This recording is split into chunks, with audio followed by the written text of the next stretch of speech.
जिन लोगों को भी अस्थमा है, पुराना अस्थमा हो चुका है, श्वास रोग बहुत ज्यादा होते हैं और छाती के अंदर बहुत ज्यादा कफ बलगम जमा है, तो आज की रेमेडी को आप करिए। क्योंकि गर्मी के मौसम में अगर किसी व्यक्ति को कफ बलगम बहुत ज्यादा जमने लगता है या कफ बलगम की शिकायत होती है, तो वो ऐसी रेमेडी करनी चाहिए उन लोगों को जो कि उनके गर्मी ना करे शरीर के अंदर और कफ बलगम जमा ना हो, वो मेल्ट होता रहे। अगर किसी भी व्यक्ति को इस प्रकार की दिक्कत है तो आज की रेमेडी 100% फायदा देगी। और भी अगर आपको किसी प्रकार का संक्रमण होगा तो वह भी बिल्कुल सही होगा। अगर किसी भी व्यक्ति को श्वास संबंधी या कफ बलगम वाली बहुत सारी दिक्कतें होती है तो उस पर मेरे काफी सारे वीडियो है, आप एक बार जाकर उनको जरूर चेकआउट करें। अगर किसी व्यक्ति को थ्रोट इन्फेक्शन भी बहुत ज्यादा होते हैं तो उस पर भी मेरे काफी सारे वीडियो है, आप एक बार जाकर उन रेमेडी को जरूर देखें, लोगों के साथ जरूर शेयर करें ताकि किसी दूसरे की भी मदद हो सके। मैं यहाँ कमेंट बॉक्स में पिन कर दूंगी प्लेलिस्ट को ताकि आप उसे आसानी से देख सके। अगर किसी भी व्यक्ति को पुराना अस्थमा है, श्वास रोग है, तो इसके कुछ लक्षण दिखाई देते हैं। जैसे रात के समय बहुत ज्यादा खांसी चलेगी, बहुत ही ज्यादा सीने में दर्द होने लग जाएगा, पीठ में दर्द महसूस होएगा, शरीर जो है पूरी तरह से भारी रहेगा, सिर दर्द की समस्या रहेगी, खांसी के साथ बलगम गिरेगा और गड़गड़ाहट की आवाज आएगी। कई बार नाक से सीटी की आवाज आने लगती है, कई बार नाक से सांस लेते हैं तो भी दूसरे व्यक्ति को आवाज सुनाई देती है। तो बहुत ज्यादा कफ बलगम अगर किसी व्यक्ति को जमता है तो ये सारे लक्षण दिखाई देते हैं। शरीर के अंदर बहुत ही ज्यादा लेजीनेस होता है और बहुत ज्यादा आलस्य रहने से वह व्यक्ति बहुत ज्यादा कमजोर महसूस करता है। शरीर के अंदर काफी दर्द भी रहते हैं। उसी के साथ होता किस कारण से ये जानना भी बहुत ज्यादा जरूरी है। अगर किसी व्यक्ति को श्वास संबंधी रोग ज्यादा होते हैं, अस्थमा है, तो पारंपरिक भी इस प्रकार से दिक्कत रहती है कि किसी परिवार में किसी एक व्यक्ति को है, वह काफी लंबे समय से उनके परिवार में दिक्कत चलती रहती है। अगर किसी व्यक्ति को पुराना जुकाम बिगड़ चुका होता है, जुकाम बिगड़ने के बाद भी इस प्रकार का संक्रमण होता है जिसकी वजह से श्वास रोग बढ़ जाते हैं और सीने के अंदर बहुत ज्यादा कफ बलगम जमा होने लगता है। एलर्जी अगर किसी व्यक्ति को होगी तो भी ये संक्रमण देखने को मिलेगा। एलर्जी दो तरह से हो सकती है, खास तौर से जैसे अगर किसी व्यक्ति को डस्ट से एलर्जी रह सकती है, किसी को पोल्यूशन से एलर्जी रह सकती है और किसी को खाने की पदार्थ की वजह से एलर्जी रह सकती है। जैसे आप देखते हैं कि ठंडा और गर्म एक साथ में लिया तो एलर्जी शुरू हो जाएगी।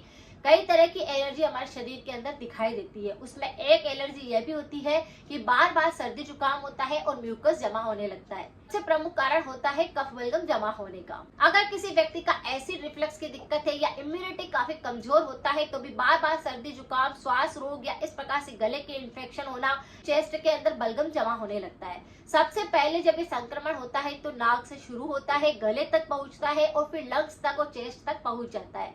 अगर आपने थोड़ा सा ध्यान न दिया तो ये संक्रमण साइनस का रूप ले लेता है, अस्थमा का रूप ले लेता है, श्वास संबंधी रोग बढ़ने लगता है और फिर इनहेलर की जरूरत पड़ने लगती है। इसका ट्रीटमेंट करते हैं लेकिन कोई आराम नहीं मिलता है क्योंकि लोग परहेज नहीं करते हैं। अगर किसी भी व्यक्ति को इस प्रकार का संक्रमण है तो सबसे पहले परहेज पर ध्यान दीजिए, उसके बाद आपको रेमेडी फॉलो करनी चाहिए। तो मेरे वीडियो के अंदर भी मैं हमेशा बताती हूँ कि आप कोई सी भी रेमेडी करते हैं तो परहेज जरूर किया कीजिए।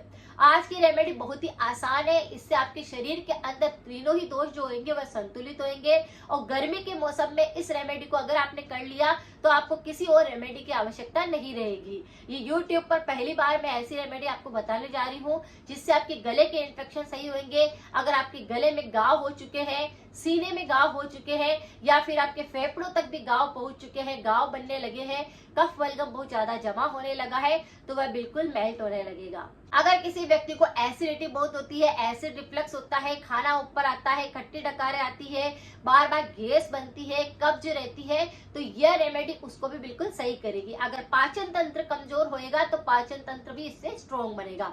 यानी ये एक रेमेडी आपकी और भी बहुत सारी बीमारियों को सही करेगी। तो चलिए जान लेते हैं इस रेमेडी के बारे में। क्या करना है, 1 कप पानी गर्म करने के लिए रखना है, आधा छोटा चम्मच आंवला पाउडर डाल देना है और आधा छोटा चम्मच ही मुलेठी का पाउडर डाल देना है। दोनों ही पाउडर को डाल करके पानी को अच्छे से बॉईल कर लीजिए और ये जब आधा कप पानी रह जाता है तब इस पानी को आप धीरे धीरे करके सुबह सुबह भूखे पेट लीजिए।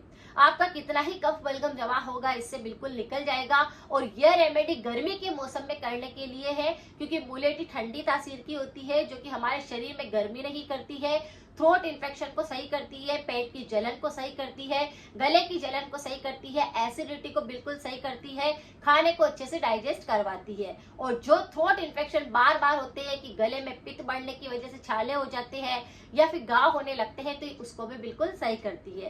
काफी सारे एंटीऑक्सीडेंट होते हैं, विटामिन होते हैं, मिनरल्स होते हैं। इसी तरह से आंवला पाउडर भी काफी ज्यादा यूजफुल होता है। इसमें भी काफी सारा एंटीऑक्सीडेंट होता है, वात पित्त और कफ तीनों दोषों पर काम करता है। और आंवले का सेवन हम किसी भी तरह से हमारे शरीर के अंदर इसका प्रयोग अगर करते हैं, किसी भी रूप में इसको हम ले सकते हैं, तो हमारे शरीर के सारे दोष बिल्कुल खत्म होते हैं। और अगर हमारे शरीर में एसिडिटी बहुत बनती है, खाना नहीं पचता है, क्योंकि इसमें एंटीऑक्सीडेंट होते हैं, ऐसे पौष्टिक तत्व होते हैं जिससे कि हमारे शरीर में खून की कमी नहीं आती है, बालों की ग्रोथ अच्छी रहती है, चेहरे पे किसी प्रकार की कोई दिक्कत नहीं आती है, चेहरा ग्लो करता है। विटामिन सी होता है, कैल्शियम होता है, आयरन होता है, पोटेशियम, मैग्नीशियम, सब चीजें इसके अंदर होती है, जिसकी वजह से हमारे काफी सारी बीमारियों को बिल्कुल सही करता है। तो दोनों ही रेमेडी काफी ज्यादा यूजफुल है। मुलेठी का सेवन तो आपको थ्रोट के लिए काफी ज्यादा यूजफुल रहेगा। ये कफ बलगम को बिल्कुल साफ कर देगा, आपकी जो गरगराहट की आवाज आ रही थी या बहुत ज्यादा सीने में दर्द था उसको बिल्कुल खत्म करेगा। और आंवला विटामिन सी से भरपूर होने के साथ में सुपर फूड के हिसाब से आपकी बॉडी को प्रोटेक्ट करेगा। दोनों ही चीजों को एक साथ मिक्स करने से आपके सारे दोष बिल्कुल सही होने लग जाएंगे और आपके जो कफ बलगम जमा होगा, सांस की दिक्कत हो रही थी या बहुत ज्यादा खांसी के साथ बलगम गिर रहा था, वह सारी चीजों को बिल्कुल सही कर देगा। आंवले का सेवन हम किसी भी मौसम में कर सकते हैं, इसीलिए सबसे अच्छी रेमेडी होती है। ये गर्मी ठंडी सभी मौसम में काम करती है। और मुलेठी तो आप गर्मी के अंदर अगर यूज कर लेते हैं तो काफी सारी बीमारियों से बच के रहते हैं। इसके साथ में परहेज आपको क्या करना है कि ठंडी चीजों से दूरी बनानी है, क्योंकि अस्थमा जिन लोगों को होता है, श्वास रोग जिन लोगों को होता है या म्यूकस वो ज्यादा जमता है, ऐसे व्यक्तियों को ठंडी चीजों से दूरी बनानी चाहिए। खट्टी चीजें ऐसे व्यक्तियों को नहीं खानी है, जिसमें अचार का सेवन सबसे पहले नहीं करना है। अगर आप तला हुआ चिकनी चीजें ज्यादा खाते हैं तो कफ बलगम ज्यादा जमने लगता है और इस साइनस की दिक्कत या अस्थमा की दिक्कत होने लगती है। तो इन चीजों का अगर आप परहेज करेंगे तो रेमेडी भी 100% काम करेगी। साथ में आप गुनगुना पानी का सेवन करिए, अपने नाक की अच्छे से सफाई करा कीजिए गर्म पानी से, उससे भी श्वास रोग बिल्कुल सही होते हैं। सरसों का तेल अगर आप नाभि के अंदर लगाते हैं, नाभि पूरण करते हैं, तो भी आपको अस्थमा या श्वास संबंधी रोग नहीं होते हैं, म्यूकस कम जमता है। थोड़ा सा सरसों का तेल गुनगुना करके भी आप अपनी नाभि के अंदर लगा सकते हैं, या फिर रोजाना नहाने के बाद भी अपनी नाभि के अंदर थोड़ा सा तेल आप लगा सकते हैं। सरसों का तेल लगाने से आपकी स्किन काफी ग्लो करती है, बाल काफी अच्छे रहते हैं और आपके नाखून काफी अच्छे रहते हैं और आपको अस्थमा, दमा, सांस की रोग, किसी प्रकार की बीमारी फिर नहीं सताती। तो ये उपाय भी आप कर सकते हैं साथ साथ में। अगर जानकारी कुछ यूजफुल रही है तो सभी के साथ जरूर शेयर करें। मिलते हैं फिर नेक्स्ट जानकारी के साथ में। Thank you so much.